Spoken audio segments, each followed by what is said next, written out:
Okay. Or good afternoon for those of you whose minds and bodies are on East Coast time like mine is.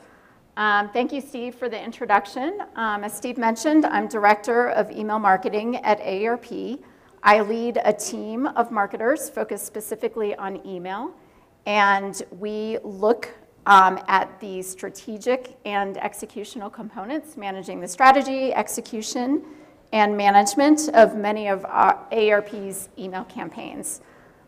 We do not have in-house design or creative expertise, and so we partner with a few very select agency partners to actually accomplish this. One of them is Trendline, and you guys heard from Morgan earlier today. So today I'll be talking about some of the work that we have done with Trendline in managing a specific part of our customer journey. Oh, I was also going to share a couple of personal bio tidbits as they relate to the conference. The first is that this is my first time at the summit, and I'm excited to be here. And this is also my first time in Utah, so I'm really in awe of the scenery and the snow. The second is not so much a fun fact as a personal admission, which is I'm absolutely terrified of downhill skiing. So if there is anyone else who shares this fear, I would love to connect, and maybe we could start our own special support group or figure out some other activities to do while everyone else is in the ski competition. Okay, a little about AARP. I'm sure, as Steve mentioned, some of you may be familiar with us. We're a nonprofit, nonpartisan social welfare organization. We have a membership of over 38 million people, and we help the 50-plus population turn their dreams and goals into real possibilities.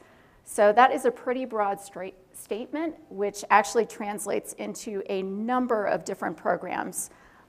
We focus on work jobs. We advocate for Social Security and Medicare. We have a foundation that helps those less fortunate. We have programs to help people maintain their independence, continue to drive safely.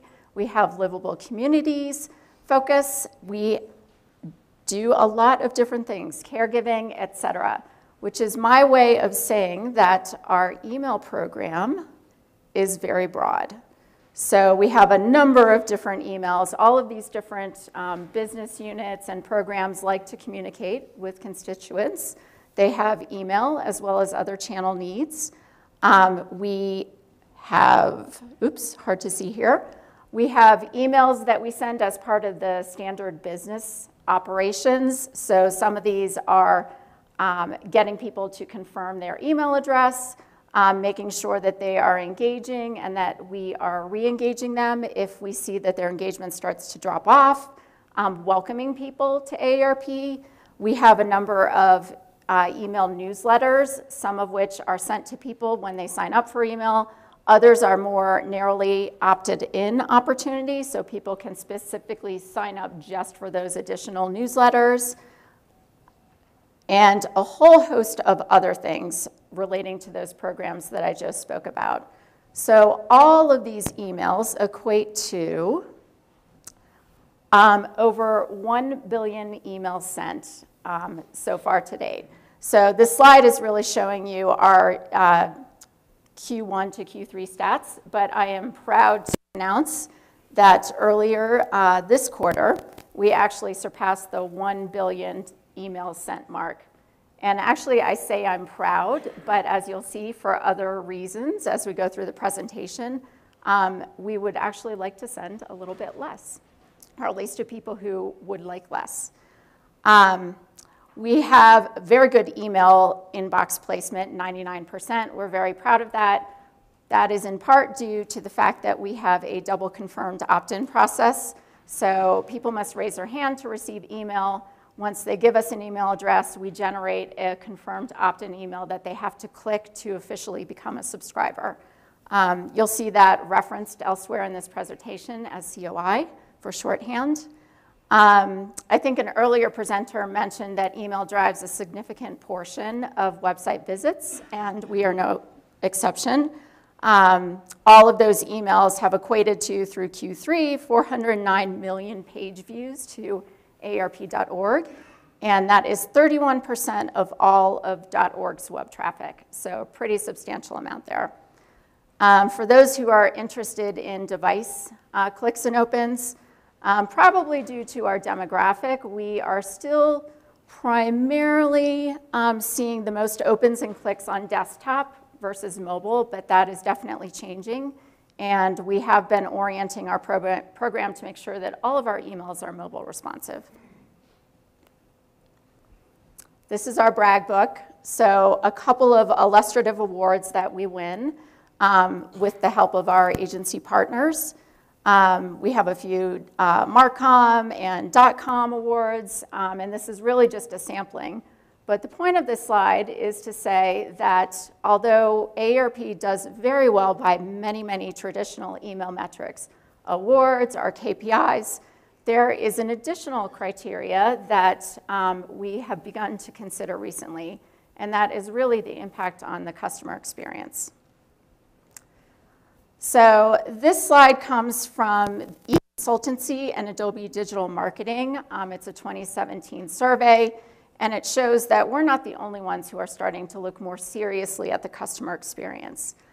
Customer experience has become much more important, even surpassing data-driven marketing and cross-channel marketing, which have been buzzwords in years past and previous. So although this slide does not speak specifically to email marketing, it's still relevant to how AARP wants to extend our experience and make sure that we're not just optimizing for a good website experience, but in our channels as well. And then these are some of the specific areas that come to mind in terms of areas of interest for these different companies. Hard to read from here. Making our experience as valuable as possible, making our experience as personalized and relevant as possible, making our experience as easy to understand as possible. And so these are three that you'll see coming to light as we talk through our process of optimizing for our customer email journey. Oops. So thinking about our journey, as you can imagine, based on the broad nature of all the emails that we send, we had to decide where we really wanted to start. We knew we couldn't boil the ocean in one day, and so in thinking through this, we decided we wanted to start with the onboarding experience. I don't think it will be any surprise to the marketers in the room here, or product marketers especially, that onboarding is one of the most critical points in a customer journey. By 2.6 times. So we all know that we have one chance to make a good first impression, to convince new users or subscribers or customers of our value proposition, to get them introduced to it and using it and engaging it as soon as possible. I recently heard that Facebook, when they first started out, quickly identified that if they didn't get a brand new user to invite 7 friends within the first week of their onboarding experience, that the chances of that user becoming an active Facebook user was going to be significantly less. So once the company had that data point, they oriented their product and their marketing teams to align and rally behind getting people to invite at least 7 friends within that first onboarding week. Sorry. So when we looked at our onboarding experience, a few challenges jumped to mind or leapt out at us. The first was cadence. So when a new user or subscriber goes to aarp.org and decides to become a new member, or renew their membership, a few things happen, all within the same user session usually. They join or renew, and then they input their billing information, and then they are invited to enter a username and password and register for AARP so that they can maintain their account online and we can begin to understand who they are and display relevant information back to them. However, what happens immediately after that action is a couple of things. The first is they'll receive a confirmed opt-in email from us, and at the same time, because this is triggered from a different data system, they will receive a registration welcome email. So this thanks them just for that discrete act of registering. Then within an hour, because it's triggered from yet another data source, they'll receive a Join Renew confirmation email. So we heard from customers through our listening devices and focus groups and other qualitative measures that people were really confused about this process. And not surprisingly, we weren't getting as many people as we'd want to confirm their email address. A lot of people would see the registration email first, and they would think, I've already received an email from AARP. Why do I need to opt in here?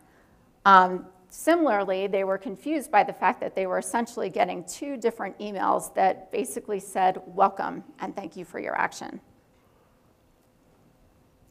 The other challenge that we identified was with our actual creative itself for our Join and Renew confirmation email. So this was our previous email creative, and as you can see, it's pretty wordy.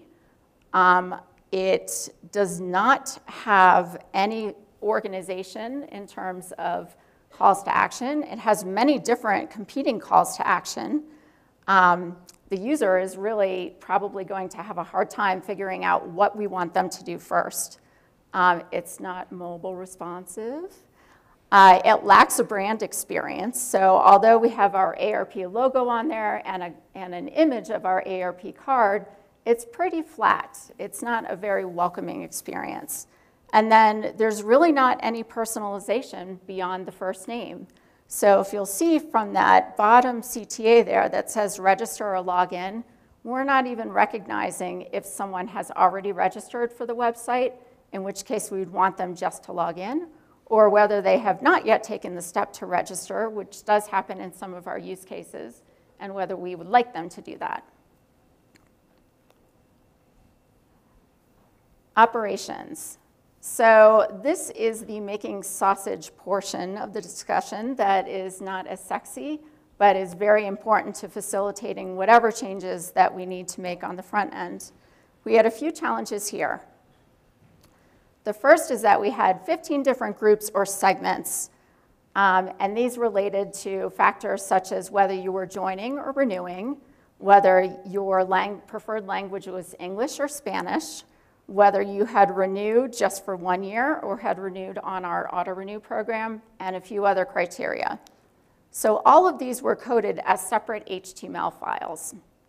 And if we wanted to make updates, we needed to do that to essentially 30 different versions when we factor in the web versions. Any additional personalization would require us to create new segments and versions, and you could see how that could quickly multiply. We had tedious reporting and a lack of engagement insights. So pulling together all these reports from 15 different versions was very cumbersome, not to mention expensive.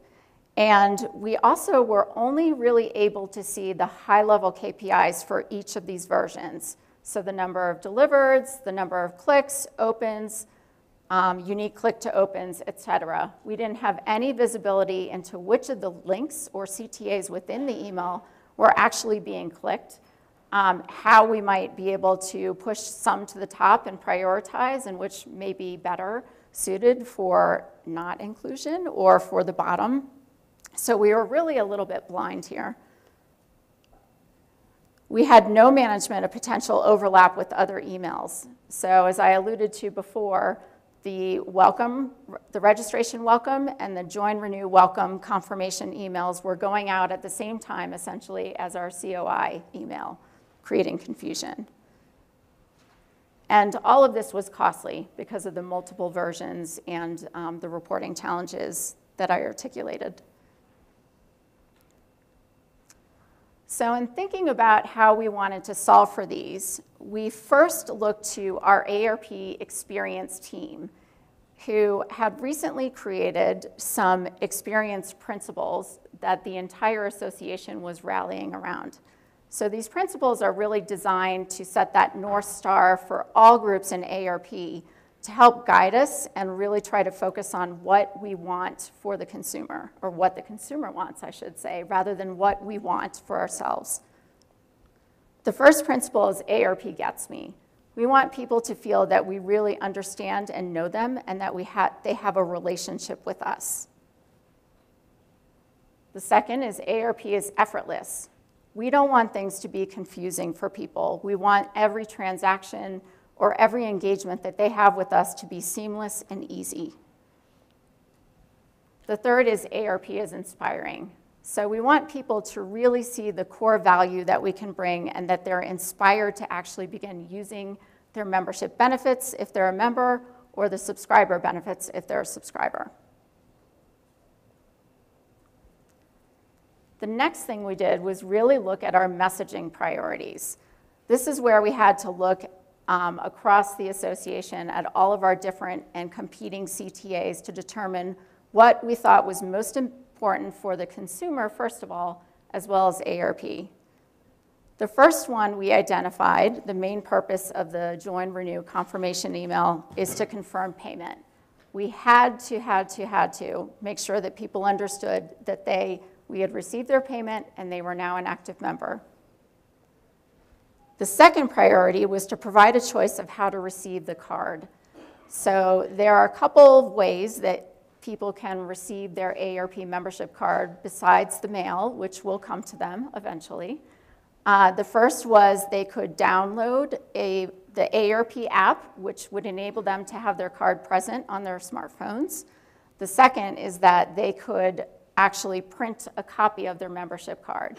We felt like this was very important because members are excited about being an AARP member, and they joined for many of the benefits, and we wanted to make sure that they were able to start accessing those benefits immediately. The next priority was providing an overview of the benefits. So now that they have the card, we want to make sure that they know all of the benefits that are available to them, and to steer them towards My Account so that they can start the journey and we can start to recognize who they are and make sure that we're giving them relevant content. And then fourth and finally, we want to introduce them to our loyalty program, Rewards for Good. This is a program whereby members and users in general, you don't have to be a member, can be rewarded for engaging in content that enables you to do things that are helpful for you. So one example is we have a retirement planning program and calculator. Anyone who actually uses the calculator will receive rewards. So what did this all look like in terms of new creative? As you can see here, we were able to streamline the copy, to organize it so that it was clearly prioritized which action steps would be most beneficial for customers and thereby AARP. We also introduced some what we're calling house ads at the bottom of the email there. These are additional opportunities for us to cross-promote timely or other information about AARP programs. We also made the email mobile responsive. So how did this work for us? Pretty well. We saw that in the updated Join version, we received 21 to 23% higher click metrics. And in the Renew version, 27 to 30% higher click metrics. This was huge for us. So this really set us on the path for making more substantial changes. Next, we tackled our cadence challenges. So as you remember, a subscriber will join and register at the same time. And what happens now is that they immediately receive a COI that is prioritized first in their inbox. 3 hours later, we will then send them a consolidated Join or Renew and registration welcome email. So instead of having 2 separate touch points, it's one communication that recognizes the single interaction that they recently had on our website.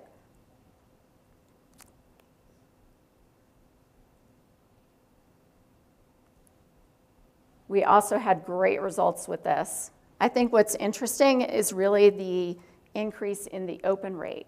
So I think this speaks to the fact that we were not confusing people by sending multiple emails in their inbox at the same time and confusing them about what to open or not.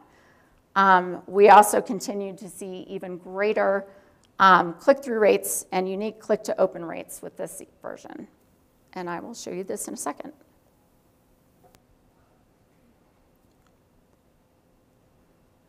So this email on the left and before is really what our registration welcome email looked like.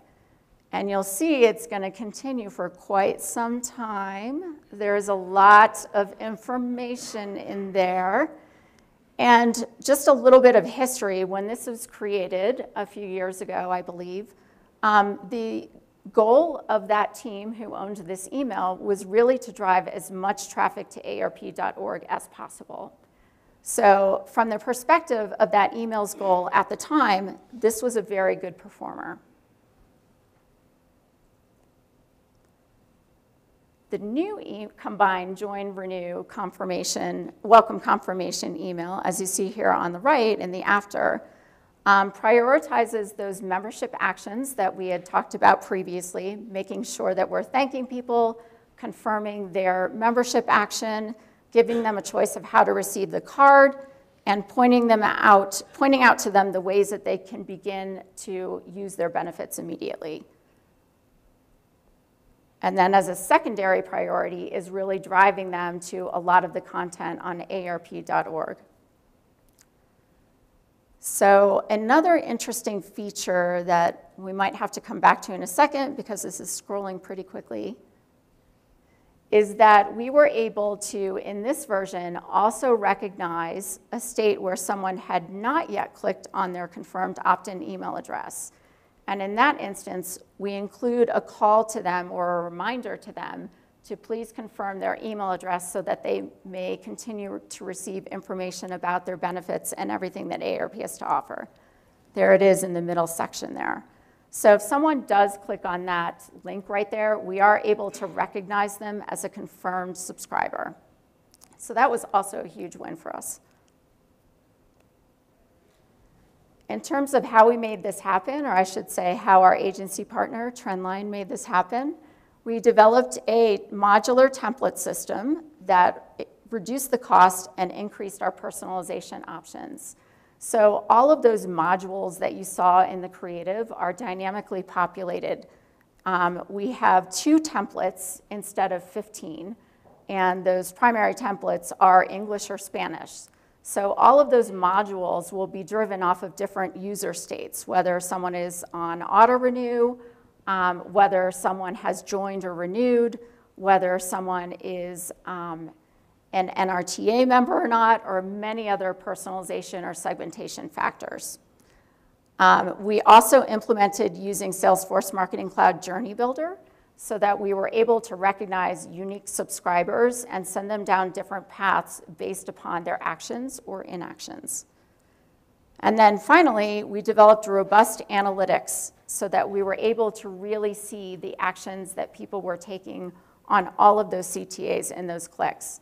And we're relatively new in this process, but we're starting to collect a lot of really good insights that will help us understand what actions are working or not working and where we may be able to optimize further.